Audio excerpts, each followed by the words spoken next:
Well, welcome to the Trapline. This is presented to you by the trappermag.com. That brings you the greatest publication, the longest publication in the trapping industry, The Trapper. So if you're interested and you like this show, make sure you support them at the trappermag.com. This week we've got my first guest ever on the Trapline, and I couldn't ask for a better guest, my friend from Mississippi, Cuz Strickland. How are you, buddy? I'm good, Alan. Always good to see you. You're reaching a little bit as far as trapping content, though, but I'll do the best I can. No. Actually, I wanted you as the first guest because you've done, even though you just got into trapping maybe 8-10 years ago or whatever it's been, you've done a lot for our industry in helping not only myself, but a lot of other people understand and giving the ability for us to get that information out to people that we were not getting it to before. And it doesn't matter where you're from or what you're doing in the outdoors. Trapping is a big part of that. And you've been a really good steward and spokesman for not only what we're doing at North American Trapper, but trapping in general. And I appreciate you for that. Well, it just makes sense. You know, if you're into wildlife conservation, if you're into passing it on to whoever, it just, I've always kind of looked at things logically. And if you get offended, wear a helmet. I'm old enough to where it doesn't really matter to me anymore. It's like, and it is. And you say it in your promos, it's no different than planting a food plot or whatever you do for wildlife, because we live in a different world. And I get to see that with my grandkids. They've never lived in a world without that cell phone and all that social media and stuff.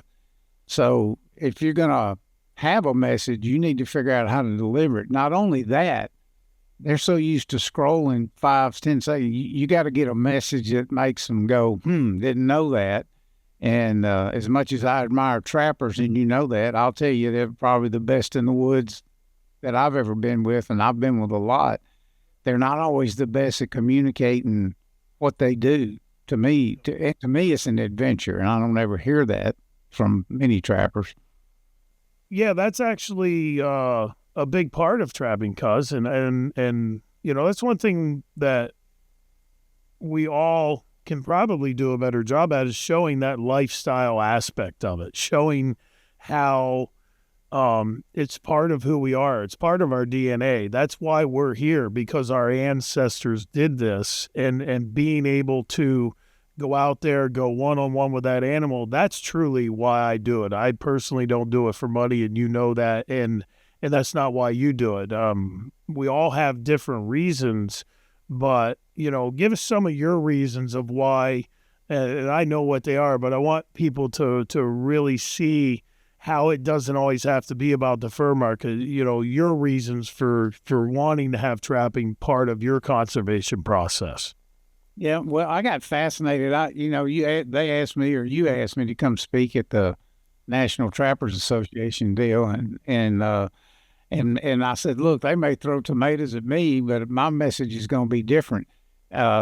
Selfishly, the reason I got more into it was turkeys, because I went to what they call the Turkey Symposium a few years back, which is all biologists and scientists and stuff. And it's no question that nest raiders are part of the issue with the population decline of wild turkeys. And so, but what got me started is years ago, I produced all the TV for Mossy Oak, moved on to different things. I'm still at Mossy Oak, but I got to spend a couple of days out in the field with a trapper. His name was Mr. Sonny, and we were filming a thing for the Gamekeepers, TV show, and I was fascinated. This guy, I spent couple of days, 2.5 days with him, and I knew about an hour in that this fella knew more about the outdoors than I ever did, and I just got fascinated asking him questions, which you kind of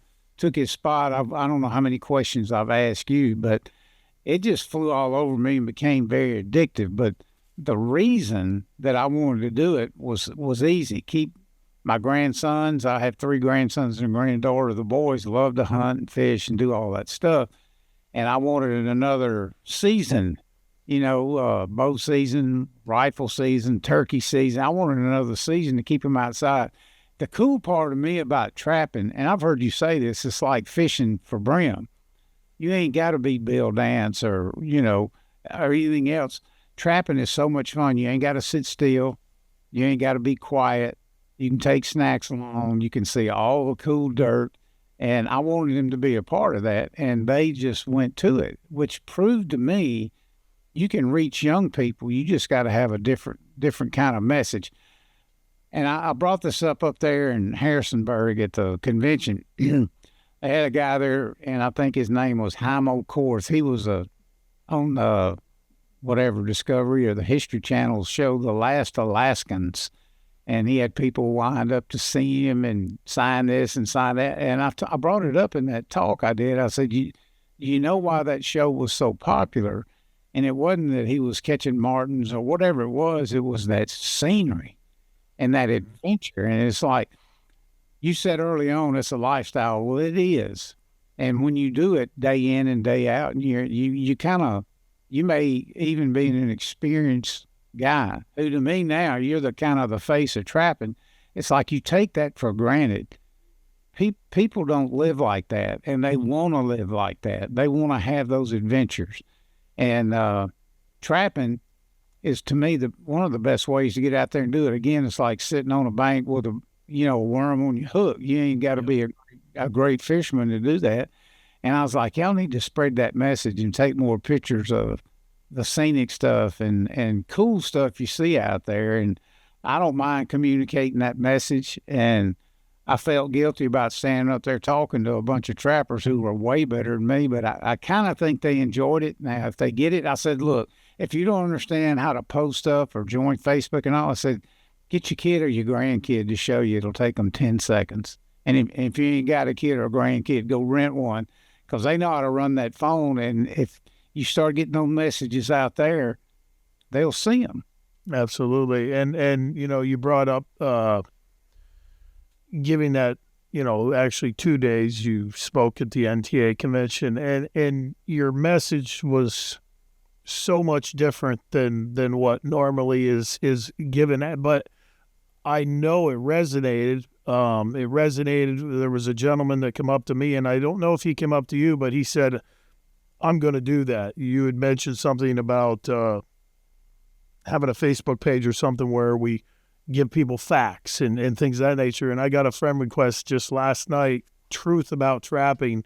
The guy started a Facebook page. So you inspired that gentleman to go and basically delve into this to where that information is going to be put forth and hopefully bring more people in. But your talk, I wish everybody was there, could have heard it, because it really resonated with everybody that was there, because that is the step in the path forward. The path forward is our outreach. It's the way we present it to people, showing that it is a lifestyle. And I know you'd posted on your own, and I'll give you a chance to tell us a little bit about that family, because I don't know the whole story, but you actually had a family come here from Philadelphia to the NTA that lived in the city running the concrete jungle lifestyle, and they heard our podcast when I was on, or they heard you at some other point talking about trapping, and they literally moved. Tell us a little bit about that experience in reaching those people at the NTA convention. Lauren sitting over by me, who talked me into doing a podcast, she said, Pop, you got to tell more stories. And she reminds me all the time, people are listening. And I just shake my head and all that. And it's true. People are listening.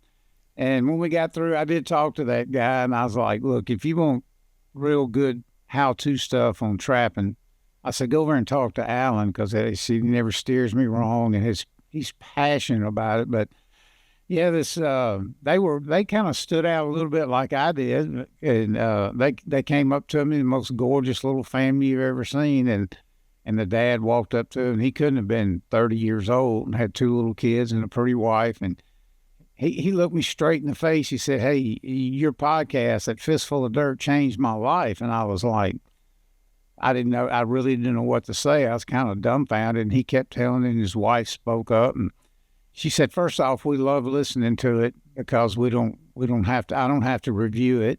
It's very G-rated." And because she said, "Our kids are always with us." And we got fascinated about, getting out of the city and all that. And they did. They ended up buying, I think he said 9 or 10 acres. And she says, "And we trap." And she grinned when she said that. And we hunt and we grow a garden and we're raising our kids in the fresh air. And it's like, golly, man, that kind of stuff's humbling.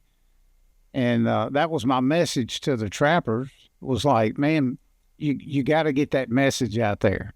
And because people are listening. And I explained to them, I was like, there's a TikTok going around right now that some golfer is just his voice, and he just puts up clips of golf, and he says, "Hey, if you see a golf video, like it and follow it."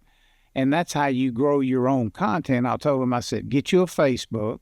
Again, somebody can show you how to do that, and start following. And there's so many organizations out there. Every state just about has a trapping club or group or whatever. And I said, join it and follow it and comment. And that your name will pop up then, and then they'll follow you. Now, it's a process, and it takes a while, but the good news about all that is it's free. And that's right in your wheelhouse. You got to figure out how to do that. It's not going away. And that's a perfect example of, man, those people were looking for something better and something different. And I'm telling you, I got a good read on this because my kids are grown. They have their own families. Now I have these grandkids that are basically grown. So I've watched all that. That's really young generation now. I don't even know what you call them. Everybody has a name. I don't even know Y or Z or something like that. I'm a baby boomer, and ain't many of us left. But anyway, that younger group that my grandsons and granddaughter, remember, they are very, very intelligent, very dialed into what's going on. And they have what I'd call a great cheese meter. And they're looking for guidance from people who actually know what they're doing. And especially when it comes to conserving things, there's all kinds of rabbit holes to go down. And to me, I'll take somebody that's never even thought about trapping ever. They'll come up to me, and I may be speaking at a church or something. I'll bring it up, or they'll bring it up. And there's no, bad reaction or anything. They're just asking questions because they understand, with the left-leaning media out there, it's hard to find a place to get good information. But when you start talking facts, that's why I told them, I held up a sheet. I just went to Chat GPT and said, "What is trapping?" And it gave me 2 pages of the best information you've ever heard. And that was AI. So those are facts. And it was like, just go there and print this out and keep it with you in case you ever have to address, why you trap with people. But the goal of my whole talk was like, share the adventure. You don't always have to show the picture of a dirt hole set. When you were talking to me about speaking about there, I was like, Alan, I ain't getting in front of those guys or gals and talk about trapping. I said, I can talk about communicating and all that, but I think where they need help is on the adventure side, not the how-to side. Yeah, and like I said, I wish everybody there would have been able to hear that because it carried a lot of weight. And you mentioned rabbit hole a little bit ago. Let's get down the rabbit hole of you getting into trapping and you trapping. And I would like to thank you for the opportunity that you gave me to come down and teach your grandchildren, because one of the high points of even to this day is being out there with somebody when they catch their first critter. That is something that can't be created and recreated. You see that joy and jubilation in their face, and being able to be there and show Matt and Ben ins and outs of simple raccoon trapping that we started with the dog proofs, the Duke dog proof. But let's go down the rabbit hole of and I know you tell the stories about how I set them and, we left them in the ground and I didn't catch anything and you caught them all when I left. But there's a lot of variables to that was a good learning experience through that process. But let's go down your own personal rabbit hole when it comes to trapping and, what got you into it and where you feel you're at now as far as management and all of the different things that it's helped you. Yeah, I told you I met Mr. Willie, and he was an older guy, and he's not with us anymore. But, I kind of started going out, straight to YouTube. I want to get all the information. I didn't want to be what my dad would call a wickerbill. That was the terminology way back in the day for somebody that didn't know how to fish good or hunt good. He'd call it a wickerbill.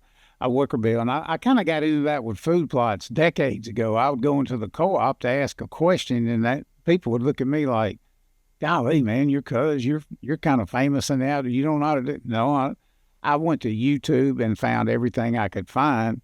And that's, I saw you, and then I met you. I saw you there was another outdoor show pretty close to where we were. I don't even remember where it was, but it was another big hunting show.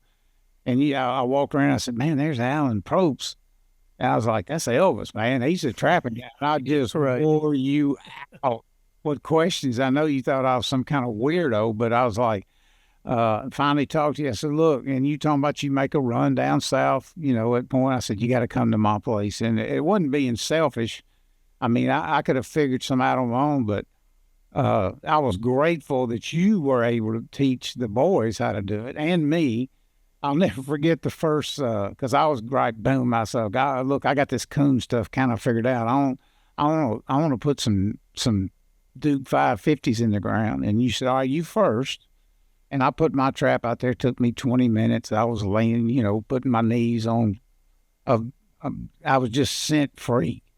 And I got through, and yeah, that's pretty good. And I said, now I want to watch you do one. And you moved over 10 feet and did it in about 3 minutes. And by the way, that's where we caught one, was in your set, not mine. But you gave me so much confidence. The stuff you would say that was, I could tell it was real. I already had my traps. I wasn't buying anything from you. It was like, cuz they know you've been there. You got to do this. You got to cover more ground. But the one thing I took away from that helped me more than anything that I couldn't have got from anybody other than an experienced trapper was to let it marinate. We set all those traps, and I didn't catch anything. You said, leave them alone, let them marinate. I remember that, let it marinate. And you left and I kept running in the trap line, and 3 or 4 days later, bam, bam, bam, bam, 4 in one day. 2 coyotes, a bobcat, and a fox. I tell you, I thought I had won the lottery, and I was like, yeah, we put them in the right place, and we let them marinate. And those kind of stories are what people want to hear. Yeah. They want to hear the stories about this and that. And, here's the deal. Some people are going to be offended by trapping. I don't care what you say or do. And I told them this at that talk up there in Harrisonburg. I said, look, there's 16 million people in the U.S. that have a valid hunting license. And there's probably 10 million on the other side who are adamantly opposed to anything like that. But there's 400 million people in the middle that never think about it. And that's who I always tried to address when I was producing TV on Hunting the Country. I was like, I want to talk to those people in the middle. And if there's and I don't want to be, sound old fashioned, but I was like, if there's a guy watching that and his wife sitting next to him on the couch, I don't ever want her to have to turn her head away from the TV. And I'm not being a weenie or trying to apologize for what we hunt. Here's the deal. Those 400 people in the middle may have to vote on this one day. If there's ever a referendum about trapping or hunting, I want them to know, then people kind of know what they're doing. I've heard the messages. I saw this on Facebook. Yep. And you're never going to change the mind of the 10 million people who, are just living in a fantasy world. They don't understand what wildlife conservation or habitat is. And people get, it doesn't happen much anymore. But back in the day, I would hear people. I had a lady get on me real bad one time about hunting. We were in the airport, and I was like, "Hey, that's fine. How long have you been a vegan?" "What do you mean? I eat meat." And I said, "Okay, it's okay for you to go to McDonald's, but you don't want me to go get my own venison. You're never going to change their mind. Don't worry about them. Move on to the next. Worry about your own message and make it bigger and more exciting." Exactly. And that's a big part of that process. Educating people and giving them a different viewpoint. They get, over the last 30 years, roughly, mid 80s to now, there's been that big push of PETA and the Humane Society, and those anti-organization have been really the only squeaky wheel that's been hitting their ear. And as we move forward, that process, if we can show, and me, how I feel about trapping, my father, the tradition of it, catching my first muskrat when I was 7 years old, and just really basically having the fever since that point. And the fever, I do see that in you and Matt and Cranky, and it's really awesome. And that's a good segue into, you didn't have a lot of turkeys on your property when I first started coming down there, and you have done a really good job. It's actually to the point where we were at the NWTF, and I was coming down last year and the year before, and I'm like, "Hey, you guys ready for me to come down?" And they're like, "Well, we already went out and said we got like 13 already." And I'm like, "Man, you took the cream of the crop. They couldn't even wait for me to get there." But tell us a little bit about your own experience on your own dirt, and where you're at with that in a rather a short period of time in the whole scale of conservation. Yeah, we never had any turkeys on my farm. I'd get an occasional one hen walking by during deer season when you could see a long way and all that. But I was out. I was fixing the bush hog. But before I bush hog out on my farm, I always ride around an ATV real slow, looking for whatever it may be, fawns, or in this case, it was early.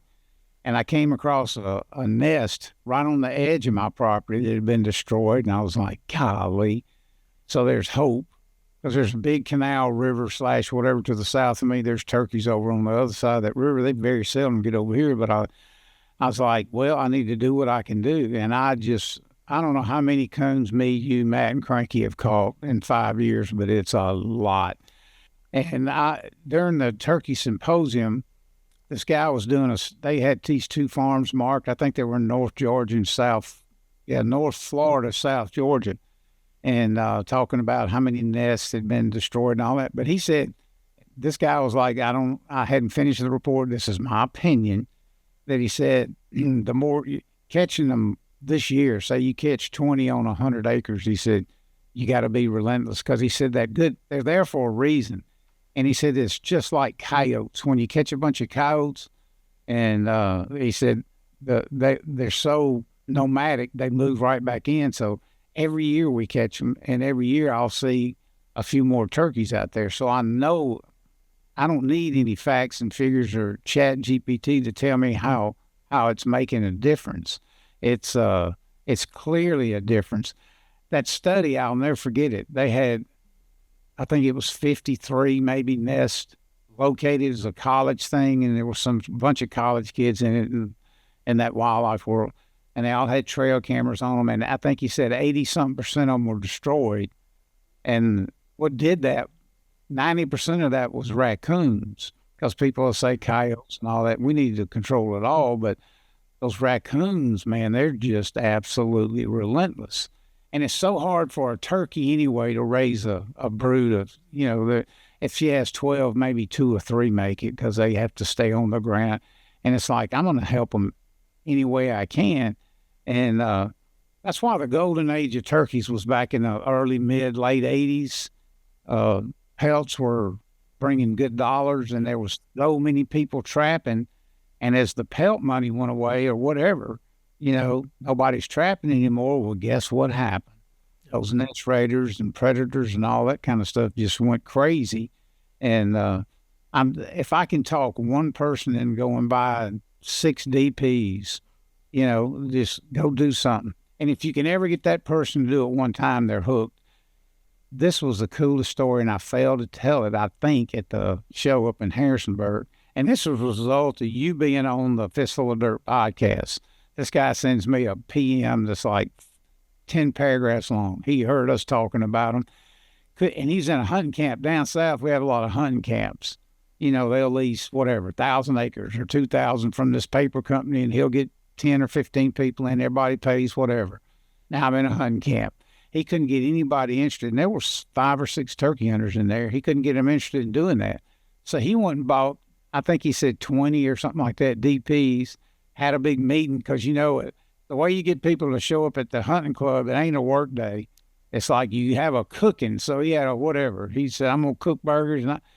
And he explained all this, had some video, and they all went out as a group and set all 20 of those DPs, had a blast, and then 2 guys at a time would take a day. Johnny and Jeff, you got Monday. And Frank and Joe, you got Tuesday. And he said, now they've all bought their own DPs. The whole place is covered. They just needed somebody to kind of push them. But I'm like, man, how cool was that? They heard us talking about turkeys and never dreamed of being trapper. Now we got 20 new ones down there in whatever county that was. See, that's why the message is so important. Yeah, the message is the key. Doing it in a way that's professional and putting our best forward foot as trappers is part of that process as well. And, just being part of that process with you and also getting the opportunity on your podcast and hearing that story and seeing the story of the young couple from Philadelphia, and then you inspiring that gentleman to go start a Facebook page and the Truth About Trapping.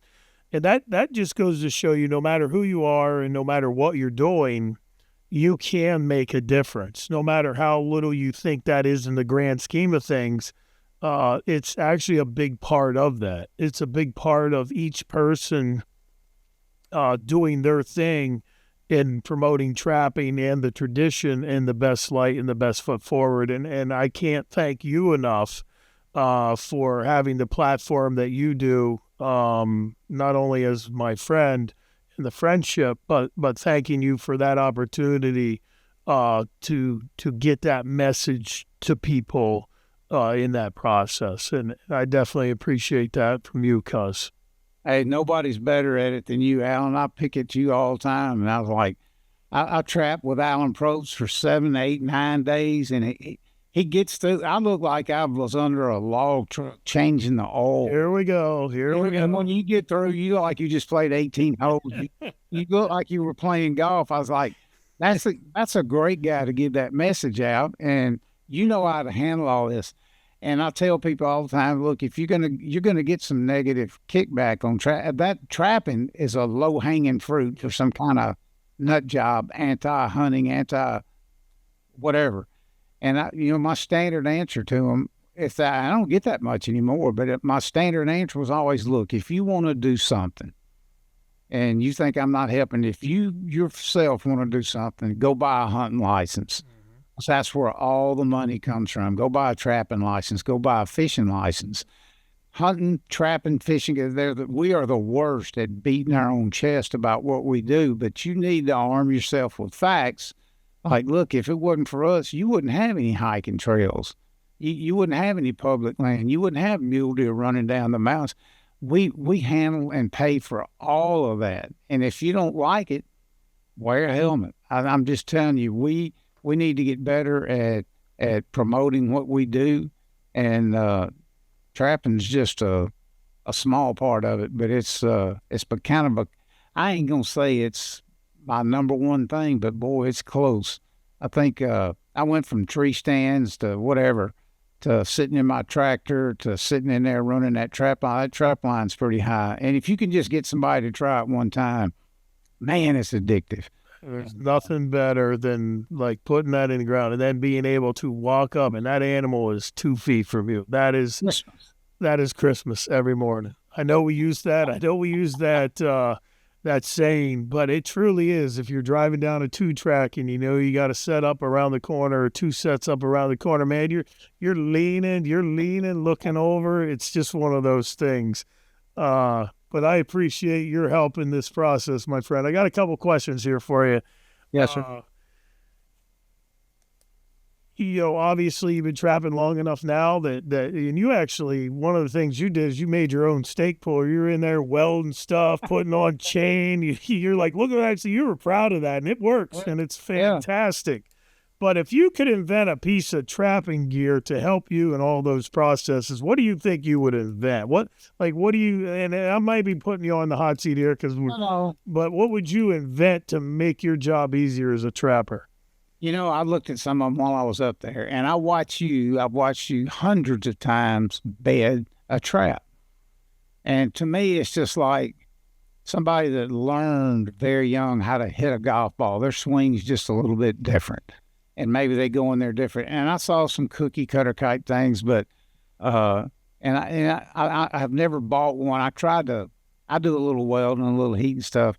If I could invent the perfect thing, and I know it's everybody's soul different, but if I could have that one kind of cookie cutter thing to put in the ground that lifted the dirt out and made the perfect hole for that, that's probably what I'd work on, because I'm still struggling with bedding it just right, because I have many different kinds of soil on my little farm.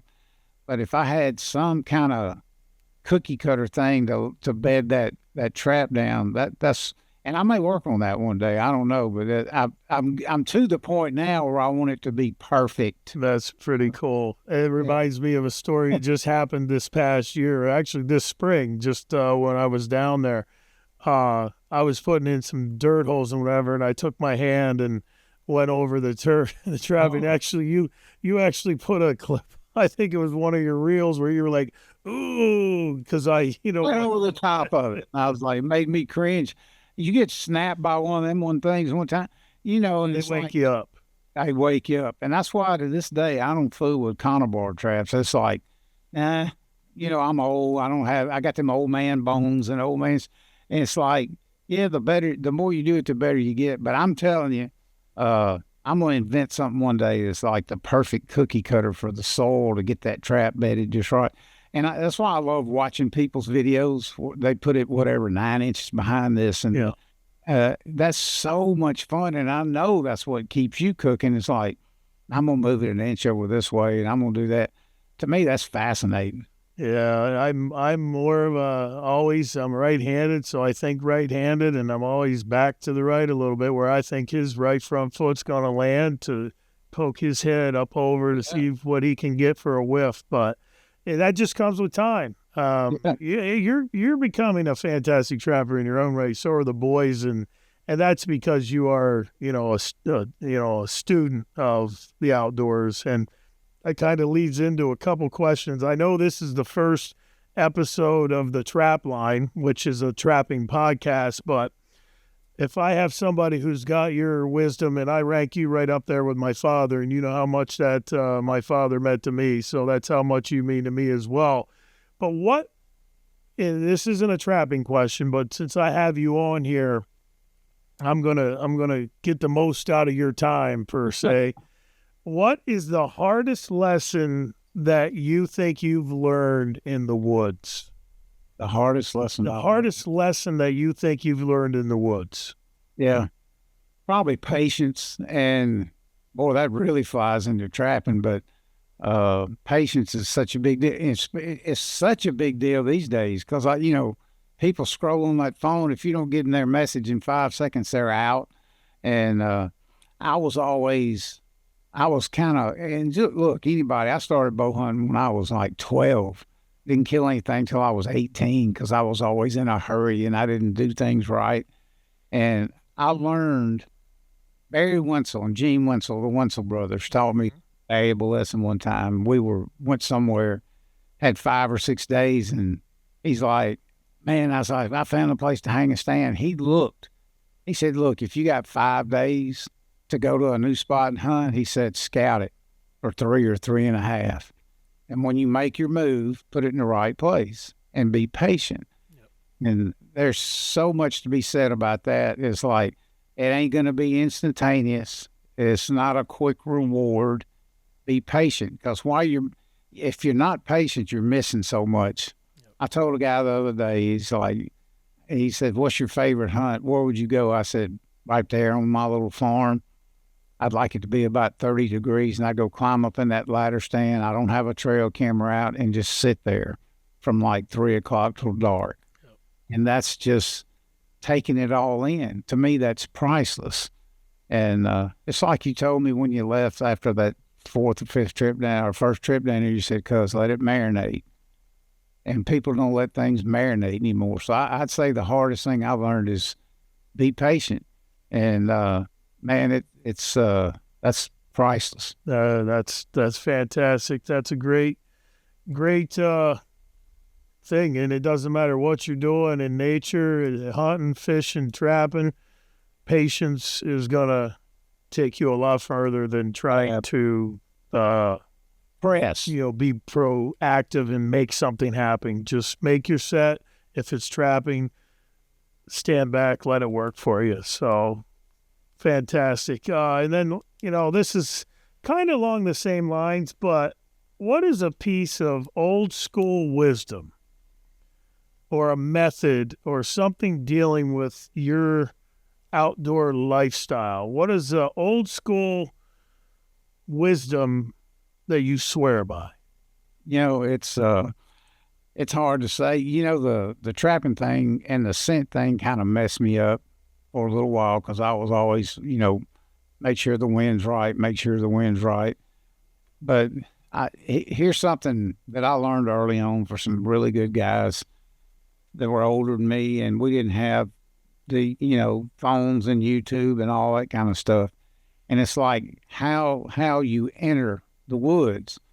I think this makes a little bit of difference on trapping, not so much with canines who cover a lot of ground, but coons who may live right there, is your entrance into going into the woods has to be twofold, in my opinion. Now, this is old school stuff, and you can't buy a product to do this. But it's like, right before I go bow hunting, if I'm going to walk, I'm okay. But if I'm going to take an electric buggy to get to the ridge and to go down there, once I get to where I'm going to stop and grab my bow or my pack or whatever it is, I'm going to just sit there and unwind for 2 or 3 or 4 minutes and just kind of leave everything behind. And I'm going to try to slip into where I'm going. Barry Winslow told me one time, he said, "Look, when you go into your ladder stand," he said, "make believe that your whole body's covered in wet orange paint. And when you get to where you're going, you don't want to turn around and see one speck of paint on anything. Just ease in there quietly. Ease in there quietly." Great analogy. Isn't that something? And it's like you're entering into their world. And, this is more about deer or critters and especially for turkeys, but it's like they're right there. It ain't like they have a cave they go into and sleep. They're pretty close to where you're hunting. And it's like, slow down, take a breath, and try to slip in there and be quiet. And sometimes you got to unwind and leave your phone and everything at the truck and just like, all right, now I'm going to try to be a predator, without saying it's hard to be a predator when you're my age, but it's like, ease in there quietly. You want to have the best opportunity you can to at least see game. So it's like, slow down and kind of stalk your way in. So I've always thought that was good old school logic. I love it. Cuz I can't thank you enough for being on here. Before I let you go, though, what would be, and this, you can relate this to trapping or just the outdoors in general, what would be your best piece of advice for somebody that maybe is already an outdoorsman, but maybe even somebody seeing this that is just looking to maybe get involved? What would be the best piece of advice you could give someone to help them in their processes? Yeah, well, if you want to trap, just go to North American Trapper YouTube and follow Alan. That's really good advice. But I was like, yeah, what I would tell somebody is like, do it for yourself. Get you some time outside and just kind of relax, and don't worry about social media. Don't post anything early on. Just do it for yourself. Especially, I try to tell these new, influencers, whatever, and they probably got a lot more followers than I do. It's like, for me, trapping's taught me cooler stuff than I've ever learned, bow hunting and all that. But it's like, I don't really do it for, I don't even really do it for wildlife conservation. I don't do it for my farm. I've gotten to where I do it for me. Because I'm like you, I like that puzzle. And I'm to that point now. The puzzle for me used to be how to put the trap in the ground. Well, I'm kind of getting better at that.